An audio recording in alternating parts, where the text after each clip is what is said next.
wonderful Sunday. Napakaganda ng Lord. Napakaganda ng ginagawa ng Lord sa buhay ng bawat isa. Amen po ba? Yung naniniwala po doon, pwede po bang palakpakan po natin ang ating Diyos na buhay? Amen. Napakaganda po. Magkaroon lang po tayo ng konting technical difficulty at hindi po makakonect yung dalawang TV. By next week po, makakonect na po yan. Amen po ba? At magkaka-TV po sa buong wall na ito. Para tayong basketball court, may ganon. Amen po! Tumayo muna po tayo. I-declare natin ang ating calling verse.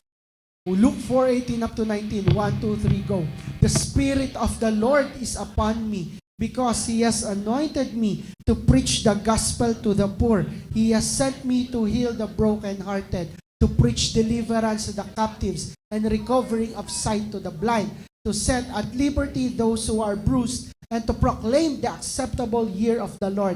For our God is Jesus, the Anointed One. And let's declare our identity, our culture. 1, 2, 3, go. I am a blessing. I am anointed. I am a deliverer. I am a good follower. I don't destroy, I build. I am not seasonal. I appreciate everyone and everything. I am part of something big. I am in partnership with Christ, and I am not extreme. Muli pa, palakpakan po natin ang Lord. Pwede na po tayong umupo. It is our series finale. It's the last week of our series. Ano ako si Coco? Ating series finale na Do Hard Things. Sabi nyo nga po, do hard things. Mga bagay na mahirap na kailangan gawin para matupad ang unstoppable move of God. At sabi nga po dun sa ating kaugnay na verse, 2 Corinthians 12 verse 12, sabi po doon, truly the signs of an apostle were accomplished with you through perseverance in signs, wonders, and mighty deeds. Yan po. Sino po dito ang hindi namintis yung 4 na linggo ng ating do hard things? Amen po yan. Amen. Sino po dito yung may na-miss po na 1, 2, 3, lahat? Yan. Yan. Tingnan mo ang katabi mo. Ngitian mo muna yan. Ngitian mo muna yan. Pag may nakita kang first-timer, mayroon po bang first-timer dito? Pwede po bang tumaas ang kamay ng mga first time sa kauna-una pagkakataon? Nakarating sa ating napaka-wonderful na church? Second time, meron po tayo. Second time. Meron pang first time? Ay, meron po. Taas lang po ang kamay. Hindi po namin kayo sasaktan, promise. Huwag lang kayo lalapit kay RJ. Yan, meron po ba palakpakan naman natin ang Lord sa mga first time? Yan, ano bang meron dito sa mga first time? Ito po, ako nga pala po si Rev. Fini Plata. Ako po ang senior pastor dito. We don't talk about religion, we just talk about a relationship with Jesus Christ. Masaya at masarap na relasyon kay Jesus. So, hi! Hello? Tayo muna. Okay po, hold on. Nung unang linggo, pinag-usapan natin. Ngayon, holding to His promises during hard times. Pinangahawakan ang pangako ng Diyos kahit mahirap. At nakita natin, gaya nung sa buhay ng magkakapatid, ni na Mala, ni na Noah, na kahit may pinagdadaanan, kahit mukhang wala, nag-speak up sila. Nagsalita sila. Ang sitwasyon ko ay maganda mangyayari. Nag-speak up sila, huy, Lord, i-bless mo ko. Dapat ganun ka din. So kahit po may matinding pinagdadaanan, dapat nag-speak up at natibay ang pananampalataya. Ang sunod po, ating week 2 ay ano nga ang ating week 2? Story ni Joseph, forgiving hard people. Tingnan mo katabi mo, tanong mo, hoy, nagpatawad ka na ba? Alam naman po natin yung story ni Joseph, kailangang masaktan siya ng mga malalapit sa kanya para makarating sa palasyo. Kung hindi nasasaktan, walang reward. Yan. And last week po, share naman po natin ang story ni Samson. Si Samson. Tandaan niyo po si Samson? Ano nga po ang natin? Saying no. Hard no. Pagtanggi. Sino po dito ang tumanggi na? Sino mo dito ang tumanggi na sa hindi dapat? Sino dito hindi na pokmaro? Yan, amen. Wala pong name dropping dito. Sino po nagsabing roasted? Huwag niyo pong sasabihin ang pangalan ni Rose. So, last week po, shinare natin si Samson. First time ko pong shinare yun. Ngayon din po, first time po ako mag-share tungkol sa isang Bible character. Pero medyo ano po ito, medyo hindi ganun kagandang story. Ang share ko po ngayon ay tungkol sa story ni Judas. Tingnan mo ang katabi mo. Hindi ko sinasabing Judas ang katabi mo. Yan. Alam niyo po, si Judas, isa po siya sa 12 disipulo ni Jesus. Kaya po ako, ang aking core na lalaki, 11 lang. Kasi yung sigurado pag dinagdagan ko ng isa, ay may isang nag-Judas. Kung kilala niyo po yung aking mga primary boys, wala po dong Judas. Ano, wala. Wala. Ngiti ni, ang pugi ni Kaykay. Yun. Wala pong Judas. Yan.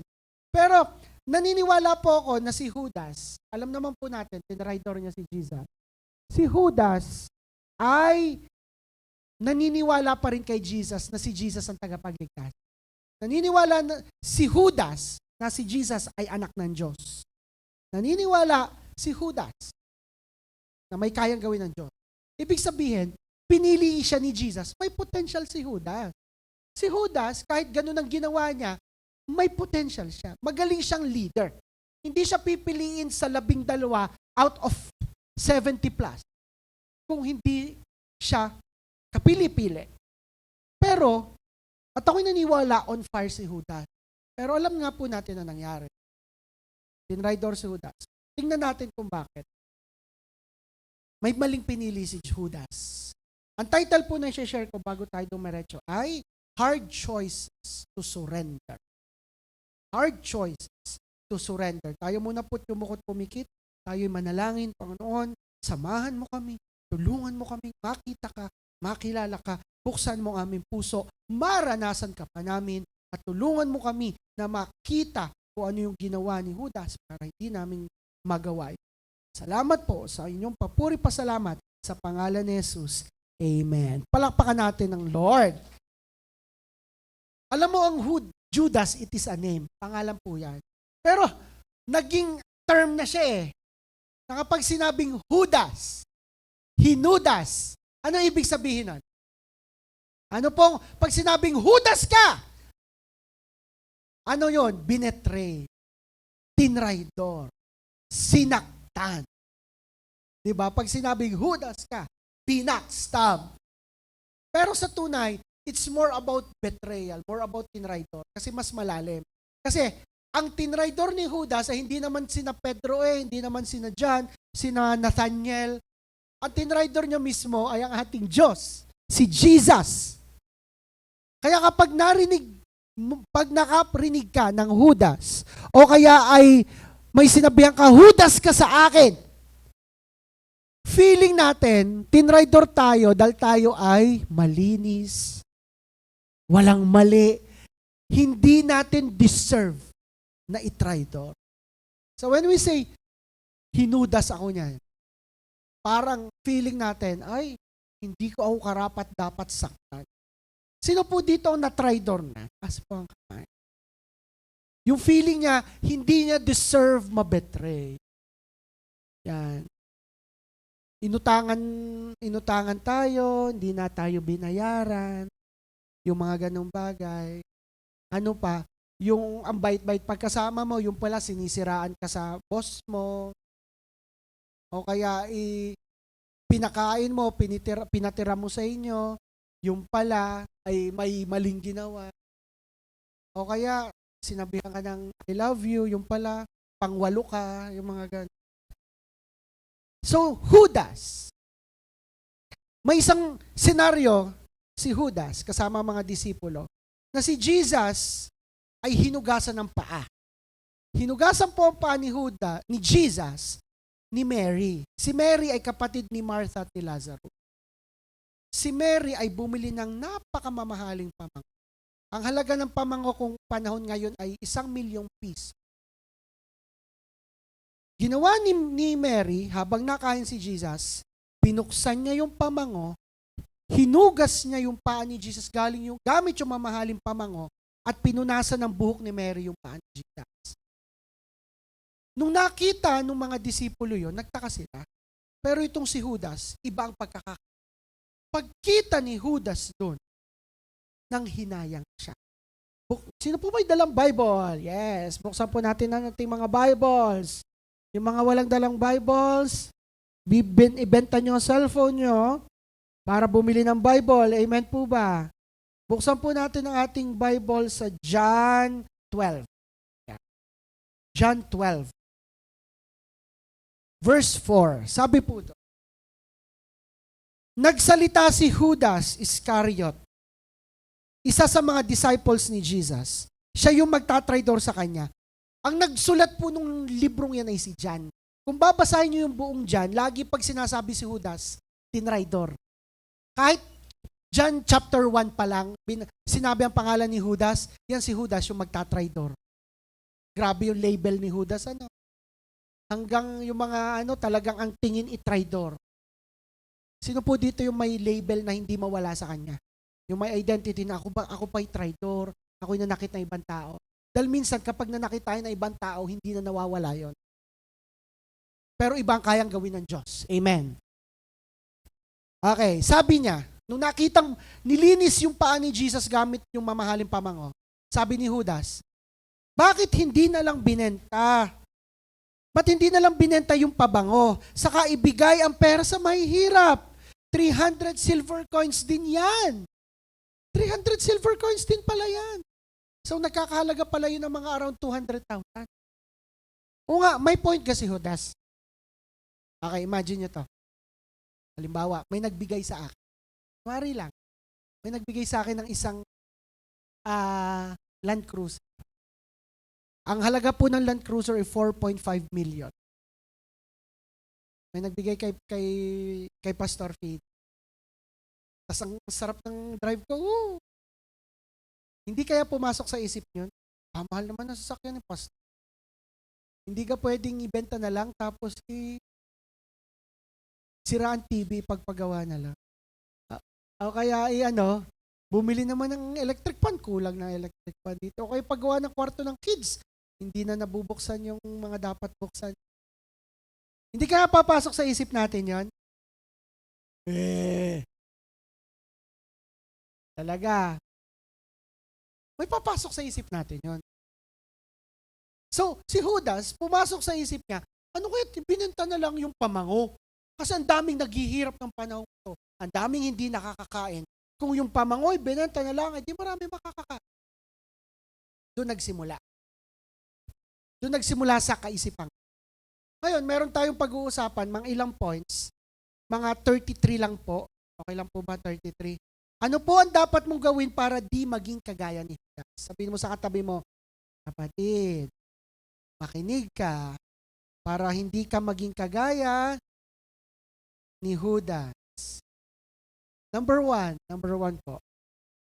Number one is, kahit di mo naintindihan, still surrender.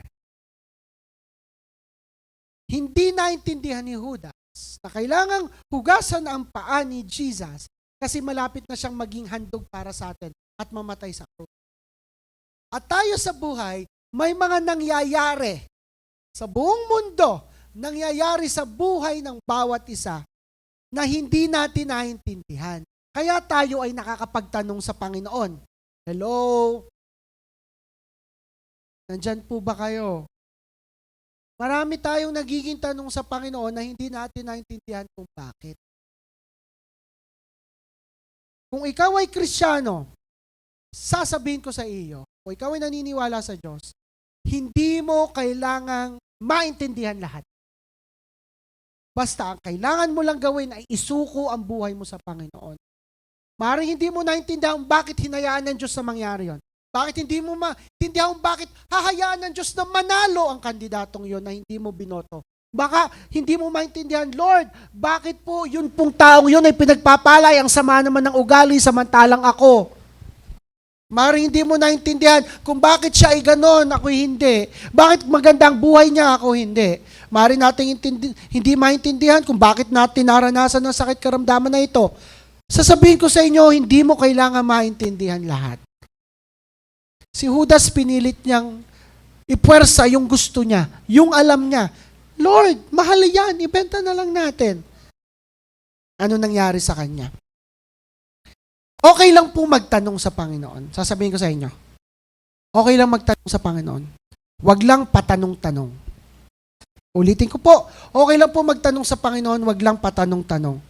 Sa mga pinagdadaanan natin sa buhay, mapapatanong talaga tayo. Diba? Bakit mo, Lord, ito hinayaan? Bakit ito nangyari sa akin? Bakit ako nasaktan? Bakit ako nasasaktan? Bakit mo ako hinayaang maabuso nung ako'y bata? Nagpe-pray naman ako, bakit ganun pa rin ang sitwasyon namin? Ba't ganun pa rin ang ugali ng aking asawa, ng aking anak? Bakit hinayaan mo na mas umunlad yung taong yun? O bakit gagayon pa rin yun? Pasimba-simba naman, di naman nababagong ugali.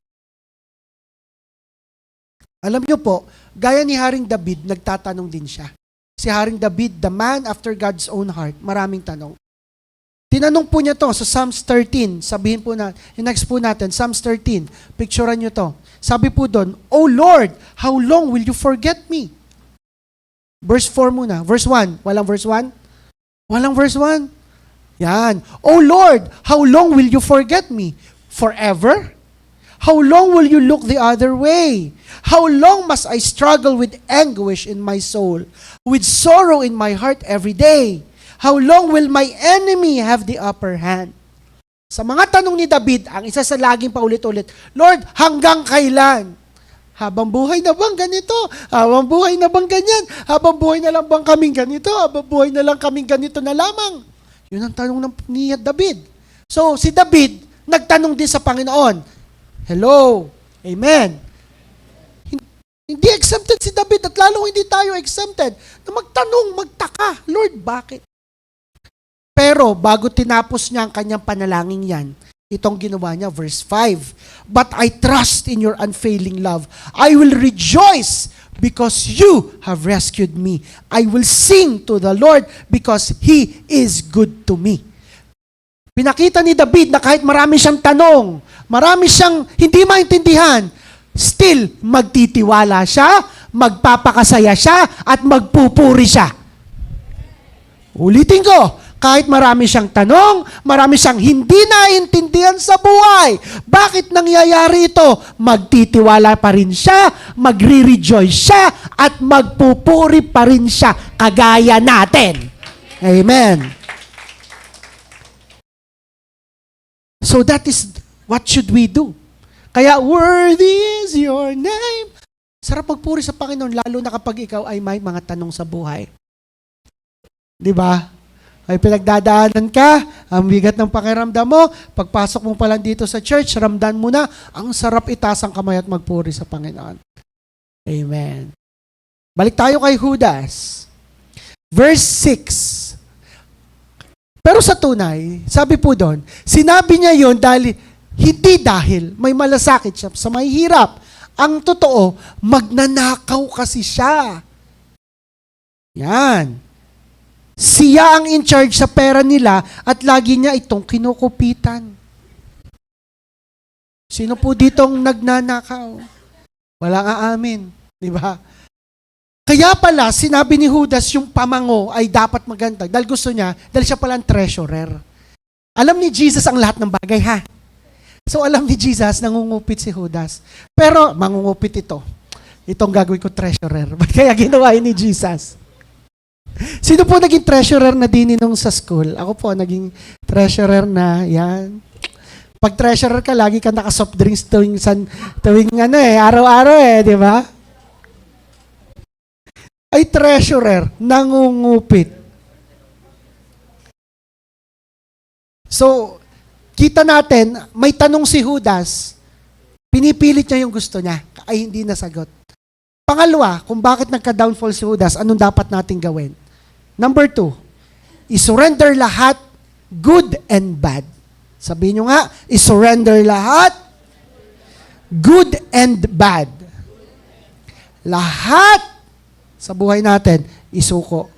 May dalawang uri ng tao. May tatlo pala. May tatlong uri ng Kristiyano. Ang isinusuko lamang sa Diyos ay yung mga magaganda sa kanyang buhay.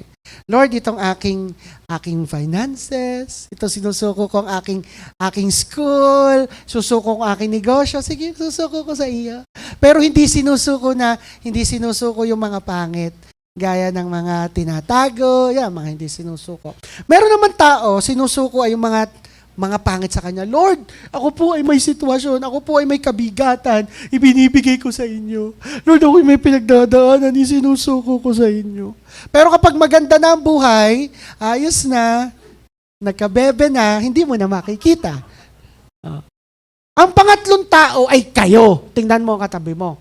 Ang pangatlo ay yung may maganda at hindi maganda, isinusuko lagi sa Panginoon. Amen. Palakpakan nyo naman ang Lord sa buhay nyo. May mga tinatawag tayong darling sins. Sabihin nga po natin, darling sins. Mga darling. Ano po yon? Mga kasalanan na bine-baby pa natin. Mga asal, gawi, maling gawa na alam nating mali, pero di pa natin isuko. Sa case ni Judas, ano yung kanyang hindi maisuko? Pangungupit. Sino po naisuko na ang kanyang pangungupit? Sinong hindi pa naisusuko ang kanyang pangungupit? Nako! Pag hindi tayo nagno-no, hindi natin mapatawad ang hard people, hindi tayo nagsusurrender, wala. Sabi po, isuko good and bad. Isuko lahat. May dahilan tayo na ganito. Tingin kayo sa pogi. May dahilan po tayo ganito. Lord, naisuko ko na naman ang pagiging magalitin. Hindi na po ako magagalitin. Hindi na po ako naninira ng kapitbahay. Oo, hindi na sinisira ng kapitbahay. Ay ang asawa. Lord, di na ako chismoso. Naisuko ko na sa'yo. Oo, pag alam mo na yung kwento. Meron din ganito, Lord, sinusuko na sa iyo. Ako po'y sisipag na sa aming bahay. Maglilinis na ako. Maghuhugas na ako ng plato. Amen. Nagdesisyon na po ako. Magiging masunuring anak na ako. Naisuko na yon. Kaso, ay ang pagpe-pray, pagbabasa ng Bible, sumipag ba din? Sisipag na sa bahay, pero pag a-attend ng A-group, ay tinatamad ako. Nagbago na ako, Lord. Di ko na kinikis si Satan. Ano nga, tandaan nyo, pag kinikis si Satan, ano ang ginagawa? Sabi sa akin nung aking ina nung ako'y bata, Pine! Ka magyoyosi. Kasi pag nagyosi ka, kinikis mo si Satan. So yun tumatak sa isip ko. Pag nagyoyosi, kinikis si Satan. Ay ang vape, pastor, gayon din yun. Pinupuno mo nga ng dagat ang iyong baga. Hindi ka ho? Disclaimer lang. Bakit po masama yung paggaganon, pag-iinom? Ay, wala naman nakasulat sa Bible, di ba, na bawal magyosi. Sa tunay po, nakasulat sa Bible, lahat na makakasira sa katawan ay hindi maganda. Amen po ba? So alam natin, paggaganon, makakasira sa katawan. Kasama na doon, ang pagkain ng isang bandehado. So walang pagkakaiba, hindi ka nga nagyoyosi, hindi nga tayo nag-vape, hindi nga tayo nagiinom, hindi nga tayo nagda-drugs, pero kung makakain naman tayo sa handaan, ay garning kadami, hindi matalo ng pusa. Tapos pag nakita mo na sa dulo, apritada, adobo, lumpia, adobo, apritada, kaldereta, papaitan, big four. Pagkita mo may lumpia, may spaghetti. Pagdating dun sa digay pael, sa handa, pagdating mo dun, may baboy na nakaganon. Sarap. Pagkuha mo, kanin, parang tinakluban mo yung kanin ng balat ng lechon. Wala na yung pagkakaiba sa humithit tayo ng isang kahan ng sigarilyo. So anything na makakasira sa katawan, araw-araw na nag-milk tea, lagi nang nagkokok pagkakain, Nakakasira sa katawan. Sabihin mo sa katabi mo, huy, hindi ikaw ang pinatatamaan ni pastor. Ako ang pinatatamaan. Ikaw ang pinatatamaan. Wala naman. Total surrender. Sabihin po natin, total surrender. At ang akala natin, mga masasama lang isuko. Hindi. Pati yung mga magaganda. Sino po ditong maganda? Taas ang kamay. Sinuko nyo na ba ang buhay nyo sa Panginoon? Igsuko nyo rin ang inyong career, ang inyong dreams, ang inyong future, ang inyong happiness. Isuko nyo sa Panginoon. At ang pinakamahalagang isuko, gaya last week, yung mga wala dito last week, isuko nyo po ang love life nyo sa Panginoon. Tama nyo si Samson, isinuko lahat sa Panginoon. Meron siyang anointing. Si Samson ay gifted. Siya ay strong. Matindi yung manalangin, pero hindi niya maisuko ang kanyang love life. Ano po nangyari? Nabulag siya. Huwag tayong gagaya kay Samson. Amen po ba? At sabi nga po doon next, ang matatanggap mo lamang sa Lord, ang matatanggap mo lang sa Lord ay base sa level ng pagsuko mo sa Kanya. Kung ano lang yung naisuko natin sa Panginoon, yun lang din yung level na matatanggap natin sa Panginoon.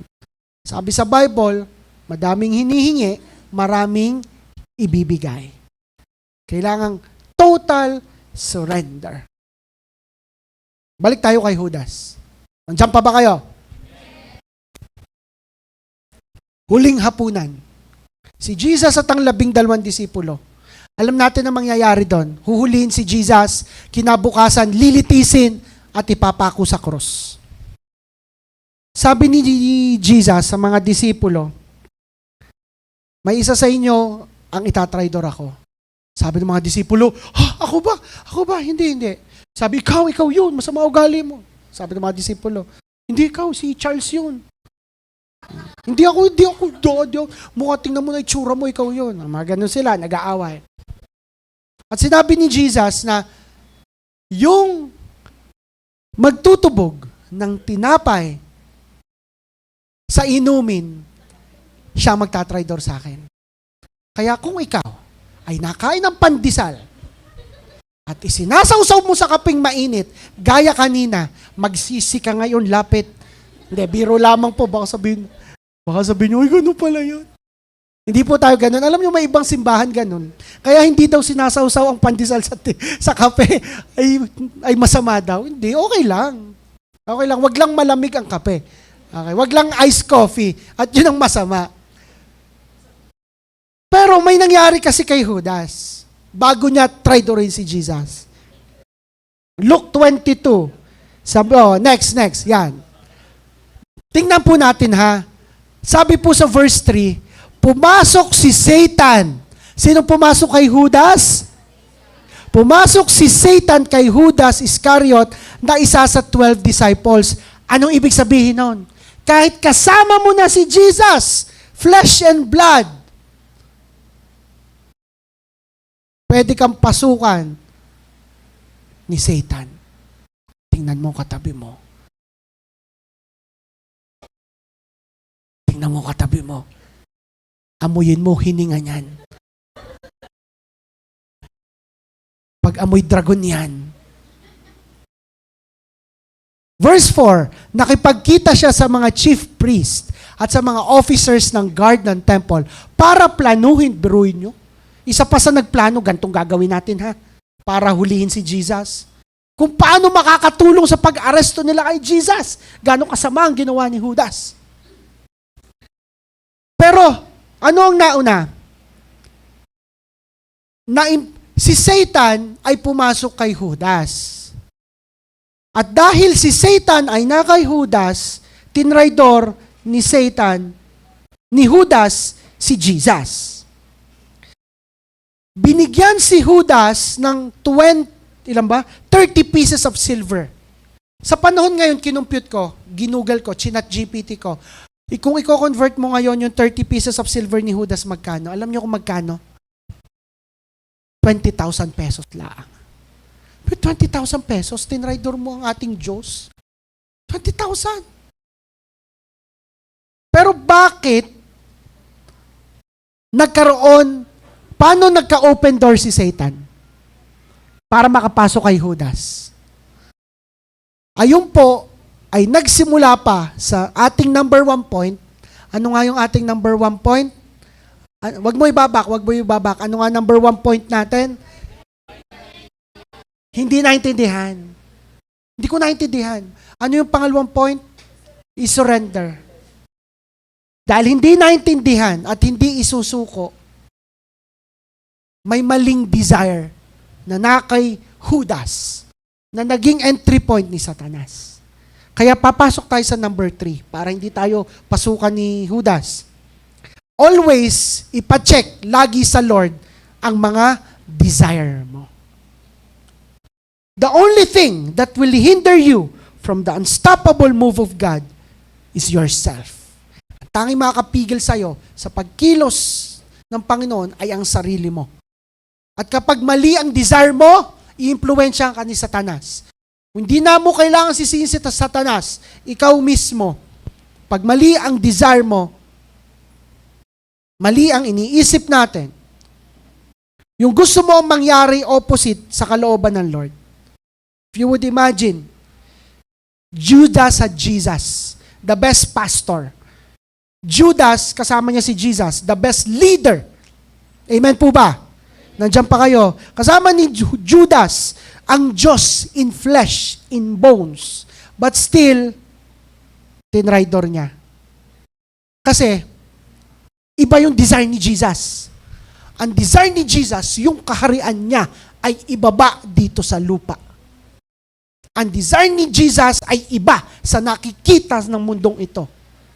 Pero ang desire ni Judas ay yung kaharian niya, yung gusto niya, yung nasa kanya ay makita at maipakita at sumunod yung ibang tao sa kanya. Mahal yan. Mahal yung pamango yan. Ibenta na lang natin yung gusto ni Judas at hindi yung gusto ni Jesus. Yung desire ni Judas at yung desire ni Jesus. I believe, kaya pinili ni Jesus si Judas, magaling siya sa pera. Siguro siya'y businessman, magaling siya sa finances. Pero personal gain, para siya lang ang makita. At dahil hindi niya na maintindihan ng ginagawa ni Jesus, bakit gaytong si Jesus ay ganito? Bakit gaytong si Jesus ay kinakalaban ng mga Pariseo? Doon na niya inisip na traitor rin si Jesus. Hindi kaya ni Judas sumunod. Hindi kaya ni Judas magtiwala. At hindi kaya ni Judas isuko. If you know, yung nangyari kina Judas na nung si Jesus at ang mga disipulo ay nasa Garden of Gethsemane nananalangin, biglang dumating si Judas kasama yung mga sundalo. At ang senyalis ni Judas, yung aking ikikis. Yun ang hulihin nyo. Lumapit siya kay Jesus, hinalkan niya si Jesus. At doon niya hinuli. Doon hinuli si Jesus ang mga disipulo. Yung tinatawag na kiss of death. Doon yun yung moment na binetray ni Judas si Jesus. And I believe, hindi natin kayang i-betray si Jesus. Sino dito may lakas ng apog na kayang traidorin ang Diyos? Wala talaga. Nakakahiya. Saka, tatraidorin natin ng Diyos, di tayo diretso ng impyerno, yun ang isip natin. Pero next, Sheila, makinig po tayo, tingnan natin. Pero what if betraying Jesus is by betraying His plan, His desire for us? What if pala, hindi natin alam, ang pagtatraidor kay Jesus ay ang pagtatraidor sa plano niya sa atin at sa gusto niya sa atin. Na kapag hindi natin sinusunod at hinahayaan ang plano niya sa buhay natin, ay tinatraidor natin ang Diyos. Na may gusto tayong gawin. Na ang plano niya ay magamit tayo sa kanyang kaharian, pero sinasayang natin ang oras natin, ang panahon natin sa mga tao at sitwasyong mali. Na ang plano niya is to prosper us, pero we still choose na sayangin ang pera natin sa luho, sa sugal, sa bisyo. Na ang plano niya ay pagpalain ka, pero na ang plano niya ay to give us hope, pero nakababad ang ating pagkatao sa lack of belief. Binababad natin ating sarili na hindi naman ako naniniwala. Na nililimitahan natin ang kayang gawin ng Diyos sa buhay natin. I will tell you, sino ka para limitahan ang Diyos sa buhay mo? Kung siya may-ari ng langit at lupa, sino tayo? Hindi natin kayang limitahan ng Diyos. What if His desire, ang plano niya ay i-unite ang families natin, ang pamilya natin ay ayusin niya, pero pinanghahawakan pa rin natin yung sama ng loob, yung unforgiveness, yung generational curse. Na ang taas pa rin ang pride natin sa ating magulang, ang taas ang pride natin sa ating pinsan, sa ating mga kapatid. Kaya yung magsabi lang tayo at magpakumbaba, humingi ng sorry, hindi natin magawa. What if that is betraying Jesus? Hello, nandiyan pa po ba kayo? What if His desire for us is maging vessel ka ng pag-ibig ng Diyos? Na kapag nakita ka ng ibang tao, maranasan nila si Jesus sa buhay mo. Pero sinasayang natin ang oras natin. Saan? Sa wala. Sa sarili. Judas betrayed God's plan for him. Ang plano ng Diyos kay Judas, isa ka sa 12. Gagamitin ka to spread the word all over the world. Pero ano nangyari? Hulban, please. And then we know, nahuli na si Jesus. Ipinako siya sa cross. Binayaran ng kasalanan natin. Pero asan si Judas nun? Ito po ang nangyari kay Judas. Mateo 27:4-5. Bumalik si Judas sa opisina ng mga Pariseyo, ng mga high priest. Sinabi ni Judas, nagkasala ako. Mali ang ginawa ko, tinraidor ko ang dugo ng isang taong walang kasalanan. Ito, yung 30 pieces of silver, inyo na. Pakawalan nyo si Jesus. Wala siyang maling ginawa. Anong sinabi nila? Wala na kami pakialam. Wala nang pakialam namin. Problema mo na yan. Sa galit ni Judas, umalis siya. Hinagis siya yung 30 pieces of silver. Lumayo siya. Nag-torment ang kanyang sarili. At nagbigti siya. Si John, ay Matthew si John malala ang sinabi. Basahin nyo na lang, masyadong morbid. Pero ito, lagi may tanong gayong mga aking ama. Alam mo ang aking ama, yung matagal na Kristiyano, yung mga tanong, paano pag hindi ka nagpabaptize, kung kayo maliligtas? Yung mga ganun tanong, yung mga malalalim na tanong tungkol sa Biblia, ganun. Isa sa mga tanong gadini, may choice ba si Judas? May choice ba si Judas na hindi siyang gamitin ng Diyos?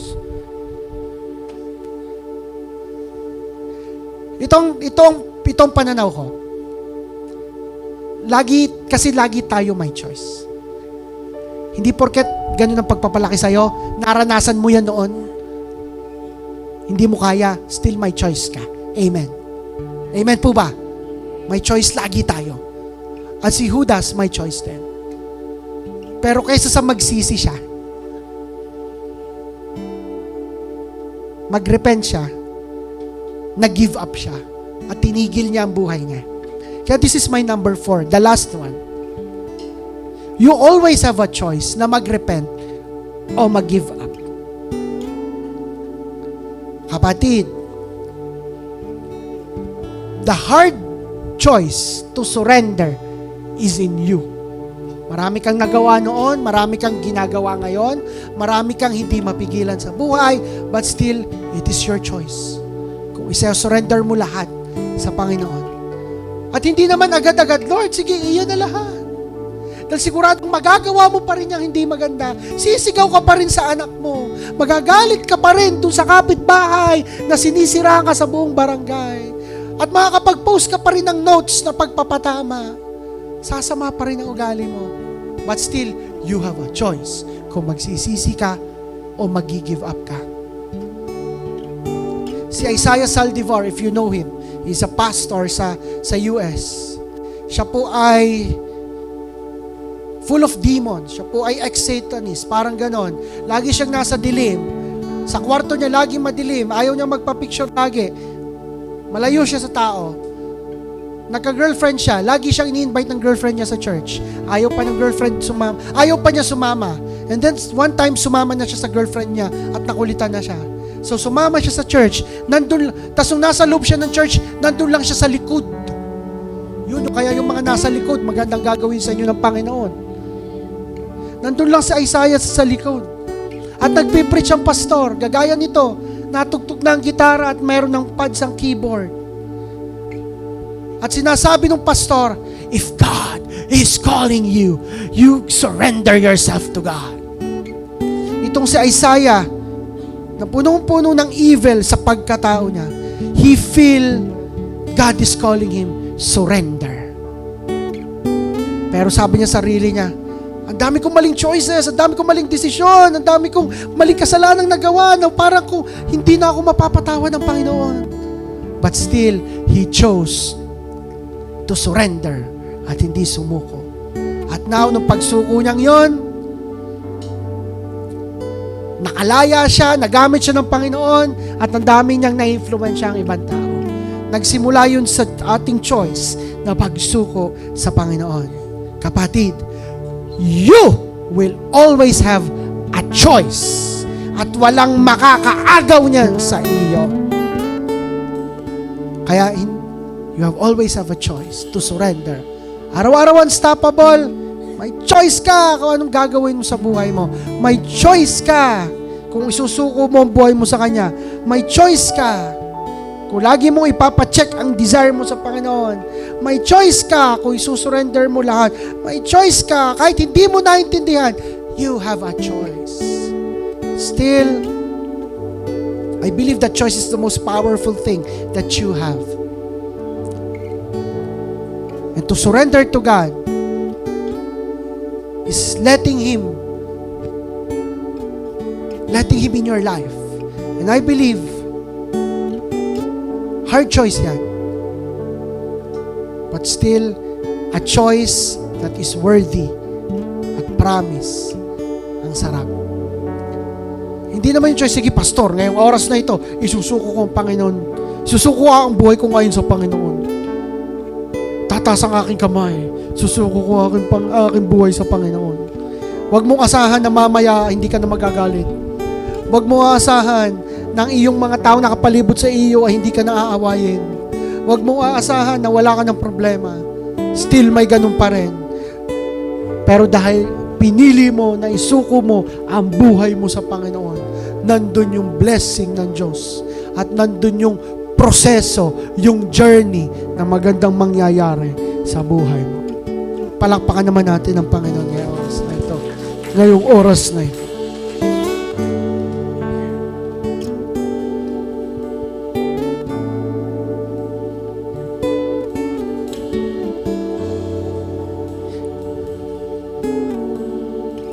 Sino po dito yung magdidesisyon? Sige, Lord.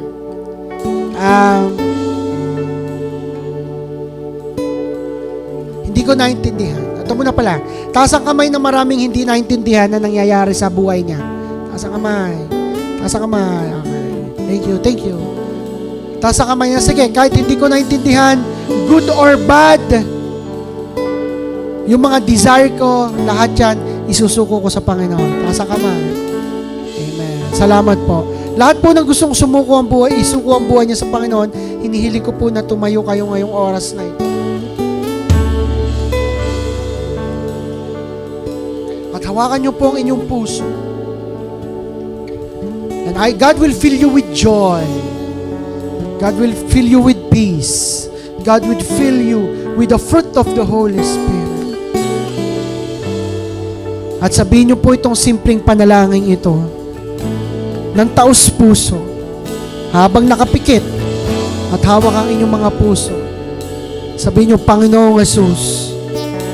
Galing sa puso, sabihin mo, Panginoong Jesus, lumalapit ako sa inyo. nagpapakumbaba, humihingi ng kapatawaran sa aking mga pagkukulang. Patawarin niyo ako. Ako'y naniniwala na ikaw ay aking Diyos, hari ng aking buhay, nagkatawang tao, namatay nilibing at muling nabuhay para sa akin. Binubuksan ko ang puso ko para maging iyong anak. Tinatanggap kita bilang aking Panginoon at sariling tagapagligtas. At simula ngayon, sinusuko ko ang buhay ko sa iyo. Salamat, Panginoon. In Jesus' name. Ako na lang ang mananalangin.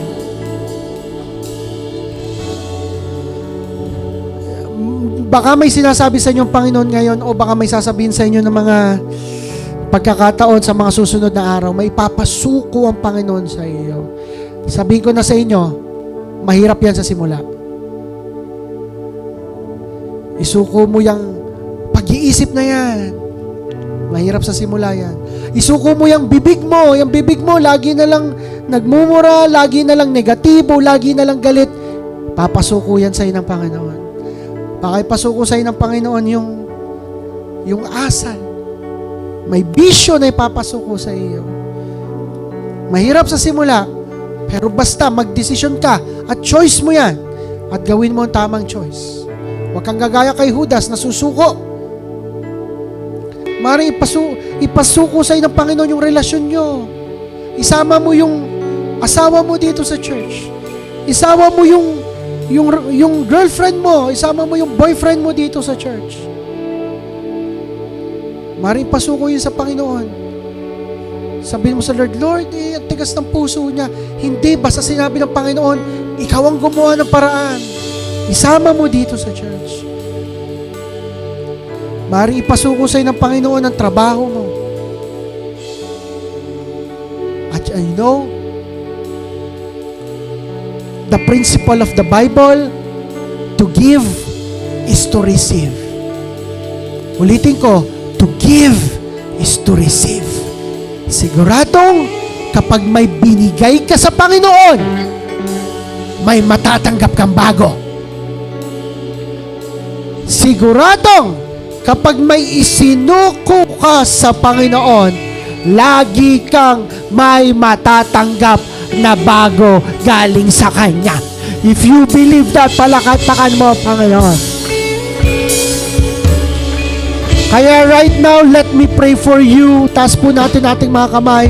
Lord, give us the grace na biyaya upang isuko ang mga pinasusuko mo sa amin. Ibigay mo kami ng biyaya para isuko itong mga asal. Lahat ng kung ano man. Tulungan mo kami na ibigay ito sa inyo. Tulungan mo na kami na ibigay at isuko lahat ng ito, good and bad, sa inyo. Salamat po, aming Ama. I-bless nyo kami, pagpalain nyo kami. Pagpalain nyo lahat na nakataas ang kamay at mas maranasan ka namin. To God be the glory. In Jesus' name. Lahat ng hindi Judas ay magsabi ng Amen.